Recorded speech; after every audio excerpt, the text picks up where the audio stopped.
छत्रपती संभाजीनगर शहरातील इम्तियाज जलील आणि संजय शिरसाट वाद हा विकोपाला गेलेला आहे।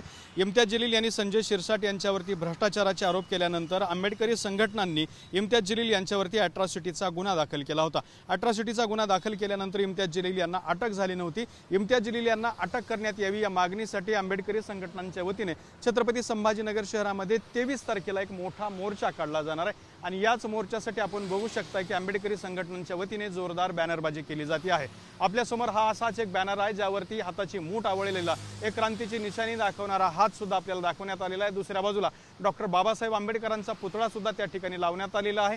तर वर लिहिलेलं आहे की जातीयवादी जलीलच्या विरोधात हल्लाबोल मोर्चा, आंबेडकरी समाजाचा जन आक्रोश मोर्चा असं सांगितलेलं आहे। तर दुसऱ्या बाजूला इम्तियाज जलील यांचा सलाखों के पीछे असलेला फोटो सुद्धा या ठिकाणी टाकण्यात आलेला आहे। खाली लिहिलेलं आहे जातीयवादी जलीलला अटक करा। अशा स्वरूपाची ही बॅनरबाजी जी आहे ती छत्रपती संभाजीनगर शहरातल्या सर्वच रस्त्यांवरती आंबेडकरी संघटनांच्या वतीने केलेली आहे।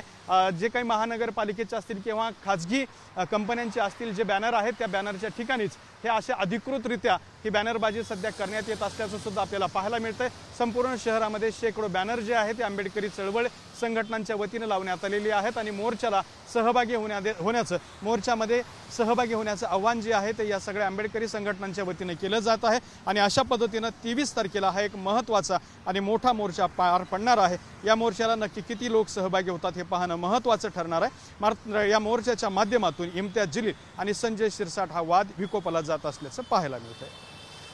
कॅमेरामन हर्षल निकम सोबत दत्ता कानवटे, TV9 मराठी, छत्रपती संभाजीनगर।